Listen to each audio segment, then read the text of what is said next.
Quanto à questão do IPTU, eu quero dar um esclarecimento aí para o cidadão. Na verdade, o projeto que está na Câmara é para garantir que não haja aumento de IPTU no próximo ano, para deixar claro. Porque pela legislação em vigor...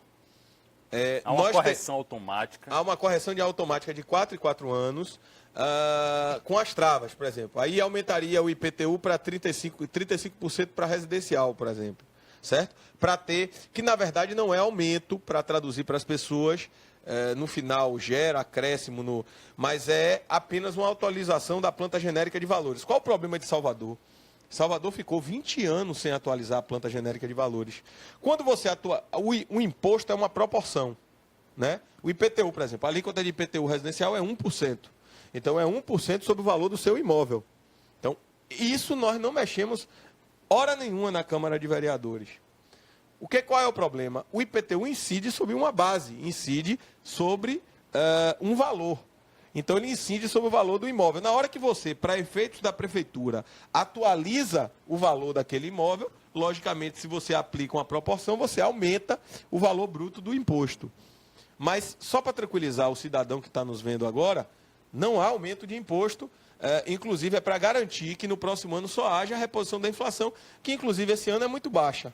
No próximo dia 11 de outubro vai haver um julgamento da ação de inconstitucionalidade contra essa atualização da tabela do IPTU que foi feita em 2013, e o prefeito Assemineto está bastante empenhado em convencer os desembargadores, está fazendo aí, Matheus, uma espécie de turnê de excursão para convencer os desembargadores de que o IPTU, nessa alíquota que está, nessa atualização que está, o IPTU é muito necessário para o município. Como é que a Câmara de Vereadores está se comportando diante dessa ação que está tramitando no Tribunal de Justiça? Eu completo, a reunião de ontem teve este tema como principal. A Assemineto se reuniu com a base da Câmara. Veja, Matheus e Pablo, é a dupla mata e esfola. Mas, vejam, com muita tranquilidade, primeiro é preciso entender a legislação. Eu vi até entrevistas do eminente advogado Marcelo Nogueira Reis, do Robson Santana, que são grandes tributaristas, do professor Edivaldo Brito. Eu até brinco com o professor Edivaldo Brito, que ele me ensinou tanto sobre direito tributário que hoje eu me ouso a discordar dele, certo? Então, eu entendo de maneira diversa o que nós estamos fazendo. Nós estamos colaborando com a Prefeitura, porque do ponto de vista do cidadão para o cidadão que está ouvindo, nós tínhamos uma arrecadação de 3,9 bilhão quando o prefeito Assemineto entrou, e nós hoje temos uma arrecadação de 6,5 bilhão. Ninguém faz administração num sistema capitalista sem dinheiro. Ninguém faz obra sem dinheiro. Ninguém melhora a saúde, nem ninguém melhora a educação, que foi a área onde, na gestão do prefeito Assemineto, não sou eu que estou dizendo, são os índices, indicadores nacionais que estão dizendo na melhoria do IDEB. Ninguém melhora a educação como o prefeito está criando em 5 anos, mais do que a cidade criou em 80 em vagas de creche. Ninguém melhora a educação sem dinheiro. É preciso se dizer isso com muita clareza. E o que ocorre? Para o cidadão que está nos ouvindo, qual é a divergência que se abre em relação a isso? Querem derrubar o IPTU por uma divergência de princípio. Ora, princípio não faz lei e princípio não derruba a lei, alegando apenas um princípio da razoabilidade. Aí eu pergunto, por que esses advogados não alegaram que é irrazoável que a cidade fique 20 anos sem atualizar sua planta genérica de valores? É impossível administrar a cidade dessa forma. Agora, o que acontece? E aí não há nenhuma crítica. É mais cômodo, e isso aí eu elogio para o prefeito Assemineto. Eu acho que é o maior legado que ele está deixando para a cidade de Salvador. Até o prefeito Assemineto, me perdoem, é a minha opinião, eu acho que a Prefeitura Municipal de Salvador era a secretaria do governo do Estado, porque ficava com pires na mão para o governo do Estado, e hoje a Prefeitura, o governo compete com a Prefeitura. Aí, às vezes, eu brinco com ele que baixinho, retado e ousado. Né? Porque, antigamente, os adversários do prefeito Assemineto na campanha de 2012 diziam que a cidade não andaria com as suas próprias pernas. Hoje a cidade tem orçamento, tem receita suficiente para rivalizar com as obras chamadas tamanho G do governo do Estado? Olha, não só rivalizar, mas também estimular o governo do Estado a investir aqui na cidade. E eu tenho certeza que na política tem muita palavra bonita, mas contra fatos não tem argumento. Se você observar que até o prefeito ACM Neto assumir a gestão da Prefeitura Municipal de Salvador, a atuação do governo do Estado era uma. Depois que o prefeito ACM Neto assume a gestão municipal, a atuação do governo do Estado foi outra. Pressionado por quê? E aí, vejam, diziam também que era preciso que o governador fosse do mesmo partido que o prefeito. E vejam que para a cidade foi muito melhor o que ocorreu. Porque hoje, querendo ou não, o governador e o prefeito querem fazer o seu melhor porque o cidadão está comparando as Então, uma gestões. provocação. Uma Então você competição acha saudável. Uma pequena provocação. Então você acha melhor que governo e prefeitura sejam de partidos diferentes, de um oposto ao outro? Depende, você teve momentos históricos em que o alinhamento de prefeitura e governo do estado foram bons para a cidade. Gestão do prefeito em Baçaí com Paulo Souto, governador, foi muito bom para a cidade. O governo do estado botava aqui 300 milhões de reais na cidade todo ano. Bom para a cidade.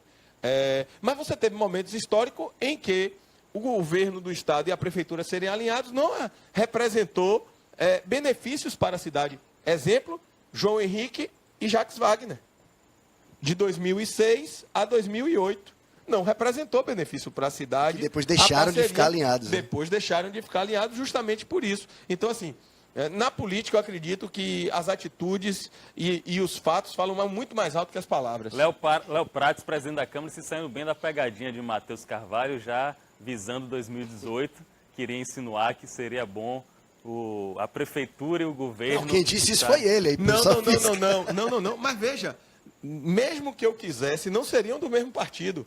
Mas alinhados, plenamente alinhados. Se a Semineto vence as eleições do governo do Estado, a Semineto é do Democratas e Bruno Reis é do PMDB. Assim como o João Henrique não era do PT, né? Não era do PT, mas eu estou falando assim. Aí você está falando na questão do alinhamento. Eu acho que o alinhamento pode ser útil, pode não ser, pode gerar uma acomodação, pode não gerar. Se eu conheço a Semineto e Bruno Reis, e aí me permitam, com a Semineto eu tenho 28 anos de amizade. Eu tenho 39, eu tenho 28 anos de amizade. Com Bruno Reis, eu tenho mais de 17 anos de amizade. Os dois são inquietos, eles ficam falando de mim, mas não descansam, não dormem, não fazem mais nada a não ser trabalhar. Eu estava há pouco com o vereador Tiago Corrêa, e a gente estava conversando, o Bruno ligou, e aí já virou reunião de pauta. Então, eu acho que se isso ocorrer, vai ser muito bom para a cidade. O prefeito trabalha muito, realmente, é workaholic, como dizem, mas às vezes arruma um tempinho para curtir e a gente sempre fica informado com as fotos aí no site de Fofox. Léo Prates, presidente da Câmara de Vereadores, está aqui e aí eu quero retomar e continuar esse assunto do IPTU, porque no dia 11 vai ter o julgamento da ação de constitucionalidade. O desembargador, relator dessa ação, é o desembargador Roberto Frank, que inclusive está convidado aqui, pode vir participar. Pretendemos fazer um debate, além do debate que Léo Prates propôs com os técnicos que fizeram aí o trabalho de reclassificação dos bairros de Salvador. Esse debate sobre o IPTU de Salvador é importante. Claro, sugira. Só quero colocar um adendo aí nessa discussão. A população de baixa renda, a população que tem imóvel abaixo de R$100 mil, ela teve isenção. Uma isenção, né? Uma anistia. Na verdade, eram 80 mil. No ano passado, no ano retrasado, nós reajustamos, subimos isso para 100 mil. Ou seja, quem tem imóvel abaixo de R$100 mil não paga.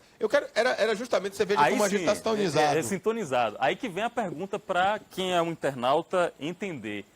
Os donos de imóveis grandes, de terrenos, os donos de apartamentos de alto luxo, esses estão reclamando bastante. O aumento teria sido muito grande, segundo essas pessoas de classe alta, moradores da Vitória, da Graça ou donos de terrenos na Paralela. E para você entender, eu quero saber se há um lobby muito forte, se há uma pressão muito forte por parte desse segmento da sociedade. Mas são os mais ricos de Salvador que estão reclamando? Olha, Pablo e Matheus, isso é inegável, né? Veja, o que acontece com o IPTU, que a gente estava nessa discussão, acabamos que nós três gostamos tanto de falar que saímos do assunto. Estava 20 anos sem atualizar. O prefeito fez uma atualização, ainda escalonou essa atualização.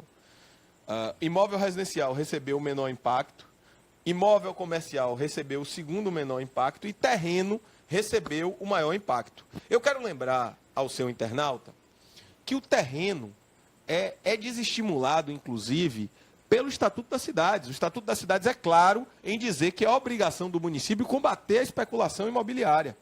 O Estatuto das Cidades é claro em definir isso. Então, o que acontece? O que ocorre para vocês compreenderem? Eu disse aqui que nós saímos de uma arrecadação de 3,9 bilhão para 6,5 bilhão. E aí eu ainda lhe dou mais um dado. A Prefeitura também investe 74% dos seus recursos nas áreas mais pobres da cidade. É preciso se dizer claramente para o cidadão mais pobre que a gente só vai conseguir ter uma cidade socialmente justa e igualitária se a gente redistribuir riqueza. E quem tem a obrigação de redistribuir riqueza são os impostos. Porque o imposto, eu volto a dizer, é uma proporção. Paga mais quem pode mais, paga menos quem pode menos e não paga nada quem não pode pagar. Em tese, a esquerda deveria estar alinhada com vocês, então. Em tese, sim. O prefeito Agora, Assemineto qual é o problema do IPTU? Só para a gente finalizar essa questão. O ICMS tiveram, durante as gestões que vieram de 2007 para cá, muito mais aumentos do que o IPTU teve, inclusive em valores proporcionais agregados. Porque você aumenta uma vez, você aumenta uma segunda, é aumento sobre aumento. O que ocorre com o IPTU, com o IPVA, com estes impostos que são chamados impostos de cobrança direta? O cidadão vê o imposto que está sendo cobrado, o valor do imposto. Nos outros, não. Você paga imposto nesse celular que está na sua mão. Altíssimo. Altíssimo. Só que ninguém reclama. São os maiores impostos, inclusive. Ninguém reclama desse imposto. O ICMS da energia elétrica, por exemplo, é uma coisa que impacta diretamente na nossa vida. Porque todos os setores hoje precisam de energia elétrica. Quantos holofotes estão ligados aqui nesse momento para poder transmitir para o seu internauta? Então, qual é o problema do IPTU? O problema do IPTU é que o imposto de cobrança direta, o cidadão recebe o carnê, não é cobrado indiretamente sobre algum serviço ou sobre algum... Está escondido. Não né? está escondido.